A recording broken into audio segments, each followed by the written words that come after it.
Hola, ¿qué tal?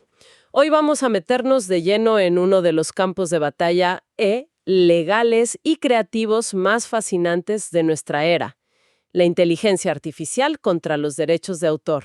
Sí, es un tema que está en todos lados. Totalmente. Y tenemos una pila de análisis de casos judiciales. Y todo parece reducirse a una pregunta que lo define todo. Ujú, sí. Cuando una IA se entrena con millones, bueno, miles de millones de libros, fotos, artículos, ¿qué está haciendo realmente? ¿Está aprendiendo como un humano o está copiando como una máquina? Esa es la pregunta. Y para intentar entenderla, todo el debate, curiosamente, se ha armado alrededor de dos metáforas, dos analogías muy potentes. Que son de hecho el centro de las demandas multimillonarias que estamos viendo ahora mismo. Exacto. Por un lado está la visión de las empresas de tecnología. Ellos nos dicen, bueno, nuestra IA es como un estudiante prodigio. Claro, el estudiante brillante. Se lee toda la biblioteca del mundo, no para plagiar, sino para entender los patrones del lenguaje, del arte, de la lógica, y con esa inspiración crea algo totalmente nuevo. Y en la esquina opuesta tienes a los creadores, a los escritores, artistas, medios de comunicación que responden, un momento. Un momento, sí. Eso no es un estudiante, eso es una imprenta industrial pirata. Una máquina que está haciendo copias digitales masivas de nuestro trabajo. Sin permiso y sin pagar un centavo. Exacto. Y para colmo, para construir un producto que después compite directamente contra nosotros. Estudiante genial o imprenta pirata. Esas son las dos narrativas. Hoy vamos a desempacar los argumentos de cada lado, analizar las pruebas y explorar el concepto legal que parece ser la llave de todo. El famoso uso transformador. Simple, pero en la práctica es increíblemente resbaladizo. Sí, para nada es sencillo. Bueno, para entender este lío, arranquemos por la defensa de las empresas de IA. ¿Te parece? Su gran argumento, sobre todo en Estados Unidos, se apoya en el uso justo, el fair use. Correcto. Es una doctrina legal que tiene casi 200 años. Y la idea, en esencia, es que no todo uso de material protegido es una infracción. Y ellos dicen que el entrenamiento de una IA encaja ahí. Claro. Sostienen que el proceso es análogo a cómo aprende un ser humano. Si yo leo, no sé, 1000 novelas de misterio para entender cómo se construye el suspenso y luego escribo la mía. Nadie diría que plagiaste a los 1000 autores. Exacto. Simplemente aprendí el estilo, los patrones. Las empresas de IA dicen que sus modelos hacen justamente eso, pero a una escala y velocidad sobrehumanas. Extraen conceptos estadísticos, no el texto literal. O sea, la máquina aprende la idea de un gato a partir de miles de fotos de gatos, pero no es que se guarde una foto en particular. Precisamente. Y ahí entra la palabra clave de su defensa, transformativo. Dicen que el propósito no es volver a publicar los libros o las imágenes originales. El propósito es otro. Es otro. Es entrenar un modelo para que pueda, digamos, realizar una función completamente nueva. Generar código, responder preguntas, crear una imagen. ¿Y este argumento ha funcionado en los tribunales? No. Ha tenido éxito, sí. En el caso Cadre contra Meta, por ejemplo, el juez falló a favor de la tecnológica. Dijo que los autores no pudieron demostrar un daño real y directo al mercado de sus libros. ¿Y qué dijo del uso de los datos? Consideró que usar esas obras para entrenar el modelo Llama era un propósito altamente transformador. Suena a una defensa sólida. En teoría, aprender conceptos, no copiar el texto. Pero esa teoría como que choca de frente con la realidad en algunos casos, ¿verdad? Absolutamente. Y aquí es donde la analogía del estudiante empieza a hacer agua por todas partes. Hablemos del caso de Getty Images. Es que es el ejemplo perfecto del contraargumento, el que lo cambió todo. Cuéntanos un poco, porque los detalles son increíbles. Bueno, Getty Images, que es uno de los bancos de imágenes más grandes del mundo, descubrió que se habían usado sin permiso unos 12 millones de sus fotos para entrenar Stable Diffusion. ¿12 millones? Una barbaridad. Pero la prueba definitiva, la pistola humeante, fue que cuando la gente generaba imágenes con la IA, en algunas de ellas aparecía una versión fantasmagórica, distorsionada, de la marca de agua de Getty. Espera un momento. O sea, la IA no solo copió las imágenes. Copió la marca de agua. Intentó reproducirla sin siquiera entender lo que era. Eso ya no suena a inspiración. Para nada. No es un estudiante que se inspira. Es un sistema que reproduce patrones. Y la marca de agua era un patrón tan persistente en los datos que el modelo aprendió a replicarla. Para Getty, esto fue una violación descarada de la propiedad intelectual. Es como encontrar las huellas del ladrón en la escena del crimen. Literalmente. Tal cual. Y no es un caso aislado. Vemos un patrón muy similar en la demanda de The New York Times contra OpenAI. Cierto. Es el mismo patrón. El Times alega que ChatGPT no solo se entrenó con sus artículos, sino que puede reproducirlos casi palabra por palabra si le das la instrucción correcta. Y eso va más allá de la inspiración. Es que es ofrecer un producto sustituto. Si yo puedo obtener un resumen casi idéntico de un artículo del Times pidiéndoselo a un chatbot, ¿para qué voy a pagar la suscripción? El daño al mercado es directo, medible. Claro, y aunque un CEO de Silicon Valley te diga que esto es el progreso inevitable. Que el Times le tiene miedo a la nueva tecnología. Exacto. Los creadores responden que no es una cuestión de obsolescencia, sino de justicia. El automóvil no se construyó robando los caballos de los carruajes. Buen punto. Y la cosa se pone peor.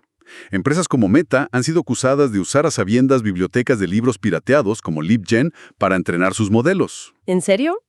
Documentos internos sugieren que sus directivos, incluido Mark Zuckerberg, estaban al tanto y siguieron adelante. Eso ya no es un estudiante inocente. No, para nada. Y eso nos lleva de vuelta a la palabra clave, transformativo.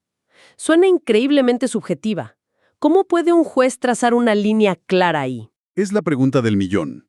Pero, por suerte, la Corte Suprema de Estados Unidos arrojó algo de luz sobre esto hace muy poco, en un caso que no tenía nada que ver con IA, pero que ahora es crucial. El de Andy Warhol, ¿verdad? El de Prince. Ese mismo. Andy Warhol Foundation contra Goldsmith. La fotógrafa Lynn Goldsmith le toma un retrato a Prince.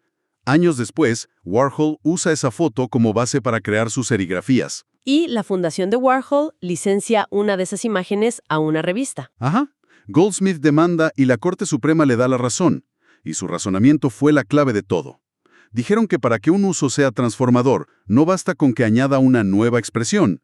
La pregunta crucial es si el nuevo uso compite o sustituye el mercado del original. Entiendo. Como las dos imágenes, la foto y la serigrafía, competían por el mismo fin, ilustrar un artículo sobre Prince, el uso de Warhol no fue transformador. Exactamente. ¿Y cómo se aplica eso a la IA? De forma directa, el argumento del uso transformador se viene abajo si el resultado de la IA compite con la obra original. Una imagen generada que un diseñador usa en lugar de comprar una foto de stock de Getty no es transformadora, es un sustituto. Y un artículo generado por IA que resume las noticias para que no tengas que leer el periódico. Es un sustituto. El daño al mercado es la prueba de fuego. Y eso me lleva a otro punto, que es fascinante. El problema no es solo cuando la IA compite, sino cuando directamente deja de transformar y se convierte en una fotocopiadora. El tema de la memorización. Exacto. La regurgitación, como le dicen. Es el talón de Aquiles técnico de estos modelos. La marca de agua de Getty es el ejemplo visual, pero pasa todo el tiempo con texto. Una de las primeras demandas importantes fue la de la comediante Sarah Silverman contra OpenAI. ¿Cuál era su argumento? Muy sencillo y muy potente. Le pidieron a ChatGPT que resumiera sus libros que están protegidos y no están gratis en Internet. Y el chatbot lo hizo. Con un nivel de detalle asombroso, citando pasajes, puntos de la trama. Su conclusión fue, la única forma en que la IA podría haber hecho esto es si se entrenó con el texto completo y pirateado de mis libros. El modelo no aprendió, memorizó. Y cuando un modelo hace eso, reproduce contenido protegido casi literalmente. La defensa del uso justo se vuelve casi indefendible, me imagino. Es muy difícil de sostener. Ya no es una máquina que aprende, es una que recuerda y repite. Para los creadores, esa es la prueba definitiva. Y el debate es tan profundo que ya ni siquiera se trata solo de copias literales, sino del alma de la obra, ¿no? Del estilo. Pienso en lo que pasó con Estudio Ghibli. Uf, sí. He visto esas imágenes. Son inquietantes de lo bien hechas que están. Se hicieron virales. Imágenes generadas por IA que imitaban a la perfección el estilo de Hayao Miyazaki.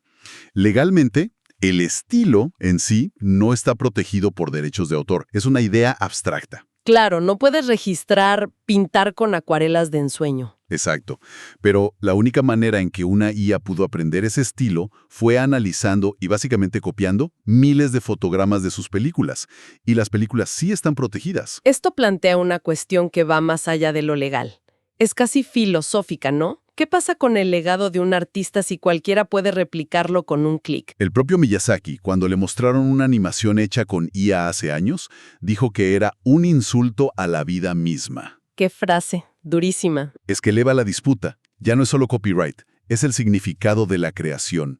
Es como si dijera que el arte creado sin experiencia, sin lucha, sin un alma detrás, es un cascarón vacío. Visto así, el panorama es de una complejidad abrumadora.